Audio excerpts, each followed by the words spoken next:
नमस्कार दोस्तों, एक बार फिर परिवर्तन एकेडमी के यूट्यूब चैनल पर आप सभी लोगों का बहुत बहुत स्वागत है।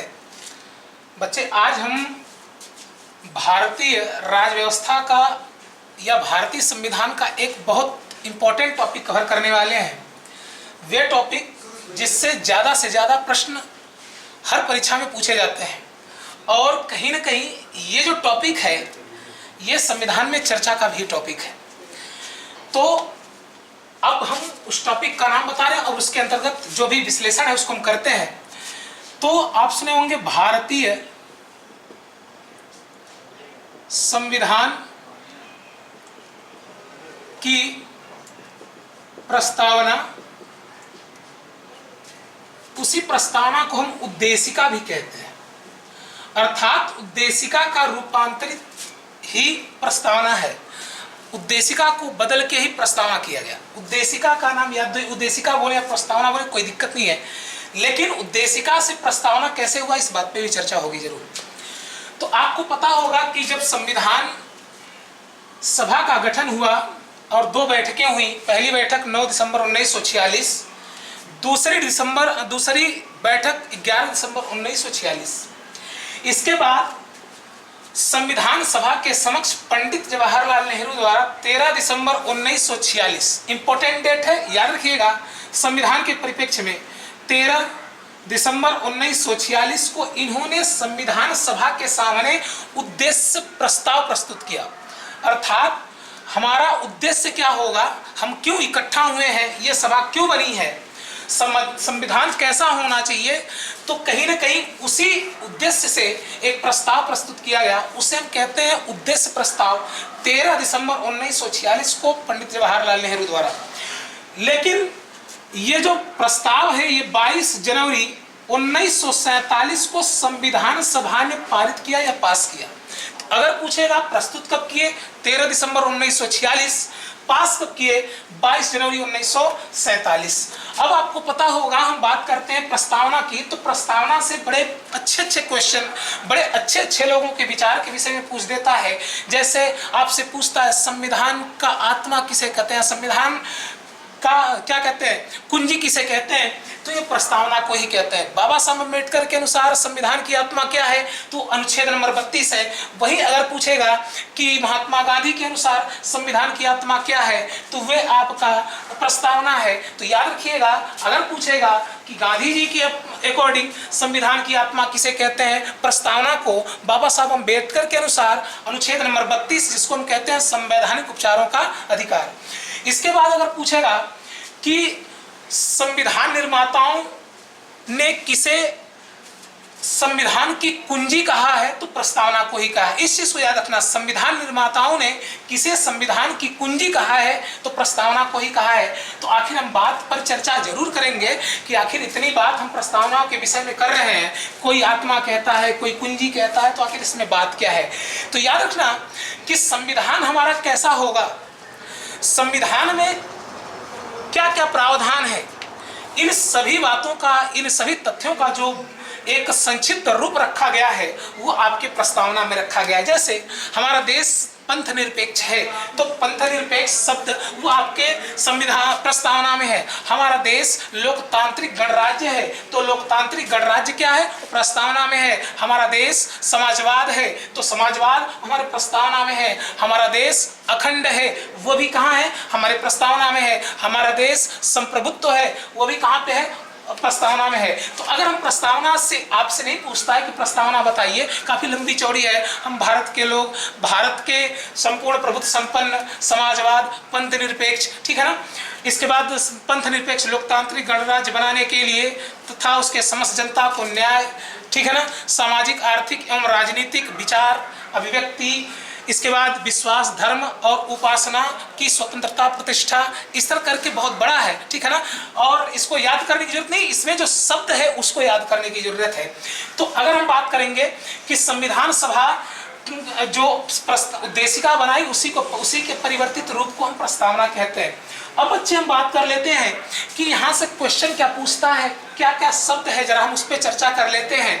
तो हमने बोला कि पहला जो हमारे प्रस्तावना में जो वर्णित शब्द है तो शब्द के इसमें तो कई शब्द है, अखंडता है, लेकिन जो मेन शब्द है जो हमारे लेवल की परीक्षाओं में पूछा जाता है हम उस पर चर्चा करेंगे। आपको पता होगा इसमें इस प्रस्तावना में कई वाद भी हैं, जैसे 1960 में इनरी बेरुबारीवाद आता है, 1970 में अगर देखा जाए तो 73 में केशवानंद भारती बनाम केरल राज्यवाद आता है। तो वो वाद का क्या मतलब है, खैर हमारे लेवल में नहीं है, लेकिन फिर भी हम उस पर चर्चा कर देंगे। हम आपको बता दिए कि इनरी बेरुबारीवाद आएगा तो 1960, केरल केशवानंद भारती बनाम केरल राज्य आएगा तो 1973। ये वाद है, ये संविधान के प्रस्तावना के विषय में रखा गया है, इसलिए इसको भी याद करना बहुत जरूरी है। तो पहले हम शब्द पर चर्चा कर लेते हैं, इसमें शब्द क्या है, उसका तात्पर्य क्या है, क्योंकि संविधान की आत्मा में जो शब्द है वही संविधान के मूल ढांचे को, उसके आंतरिक बातों को रखता है।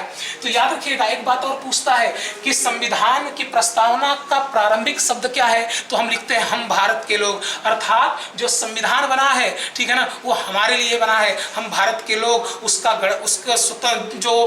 जो भी उसका सिस्टम है हमारे लिए है, अर्थात सर्वोपरि जो है वो भारत की जनता है, भारत के लोग हैं। तो अगर पूछेगा प्रस्तावना का जो प्रारंभ होता है वो किस शब्द से होता है, वो है हम भारत के लोग।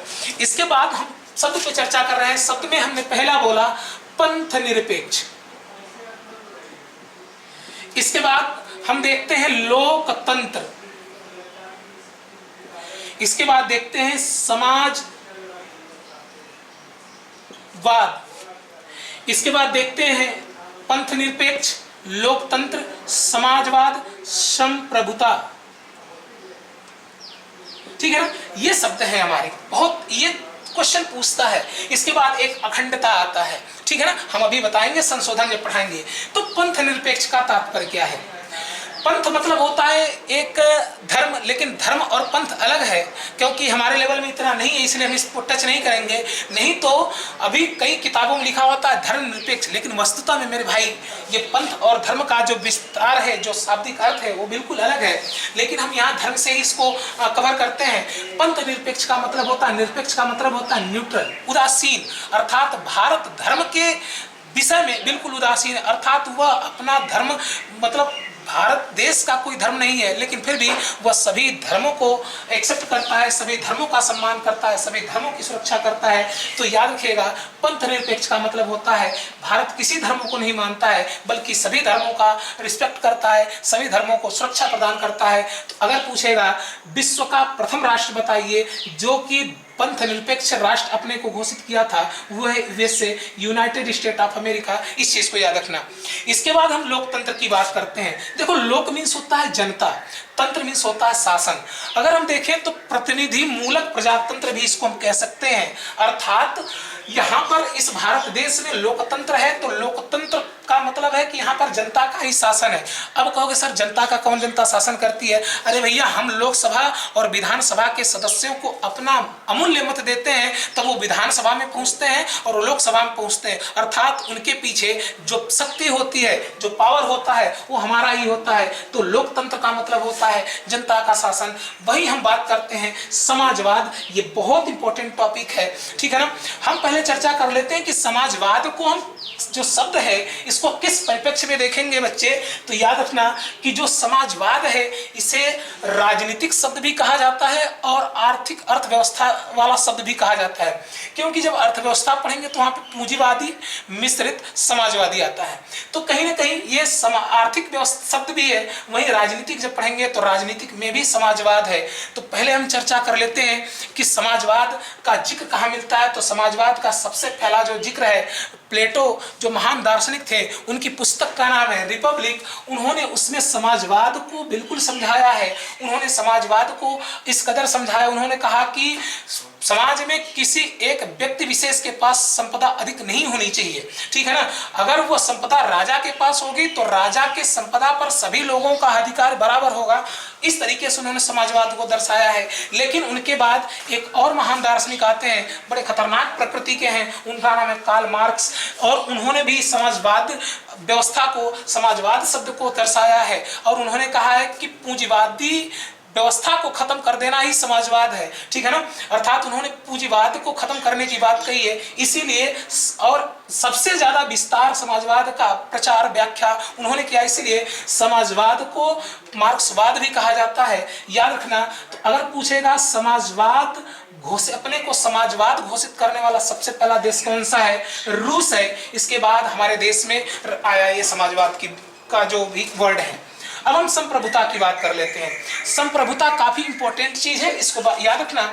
संप्रभुता का मतलब होता है कि अगर संप्रभुता का मतलब होता है कि अगर कोई देश है तो देश को आंतरिक और वैदेशिक या बाहरी मामलों में निर्णय लेने का स्वयं का अधिकार होगा। अर्थात वे स्वयं अपना आंतरिक निर्णय और बाह्य निर्णय लेगा, उस पर कोई विशेष देश का क्या कहते हैं अधिपत्य नहीं होगा, हस्तक्षेप नहीं कर सकता। जैसे कि हम ही लोग हैं, हम 1950 से पहले हमारे पास संप्रभुता नहीं थी, ठीक है ना। और संप्रभुता होती तो 1937 में जो कांग्रेस गवर्नमेंट बनी थी पंडित जवाहरलाल नेहरू के नेतृत्व में, वे कभी भी अपना इस्तीफा नहीं देते लोग। तो याद रखना, संप्रभुता का मतलब होता है कि जो देश आंतरिक और बाह्य मामले में खुद डिसीजन ले ले, उसे संप्रभुता कहते हैं।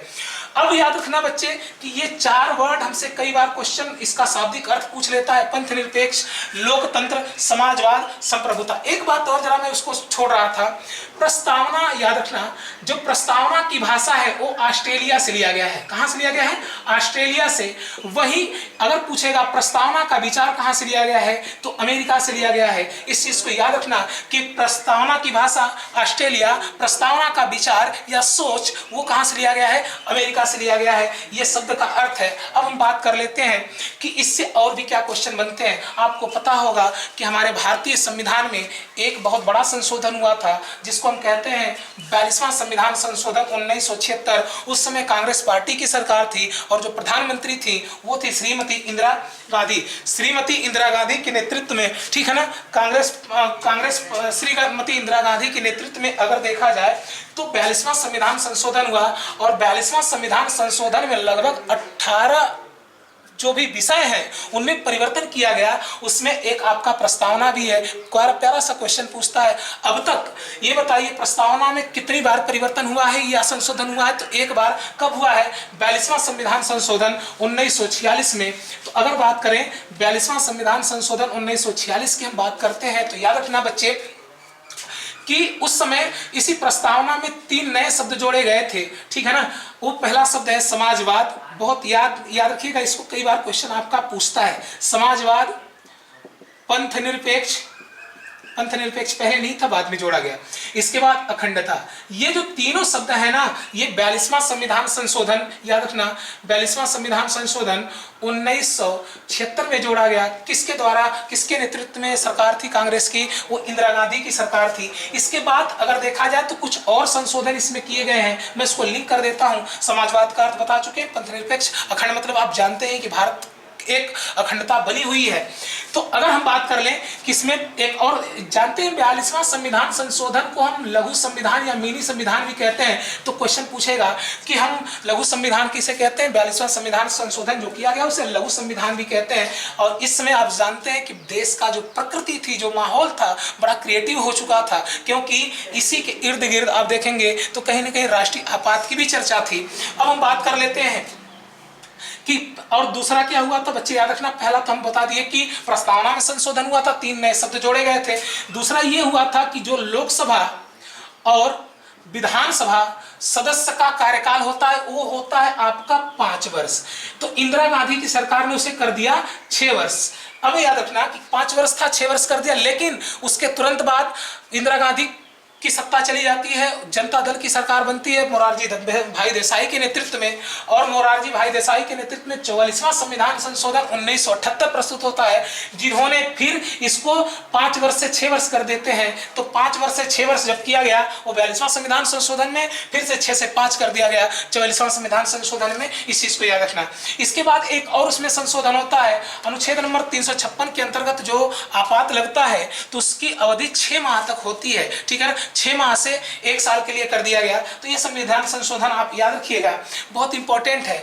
अब हम कल चर्चा करेंगे कि जिस समय भारत में 42वां संविधान संशोधन या हमारे संविधान में इतना बड़ा उसका रूपांतरण किया गया, आखिर क्या दिक्कत थी, क्या कारण था, उसके परिप्रेक्ष्य में हम कल कवर करेंगे। तो बाकी हमको बड़ी उम्मीद है कि ये पूरा टॉपिक आपको बढ़िया से समझ में आया होगा। तो आज के लिए इतना ही।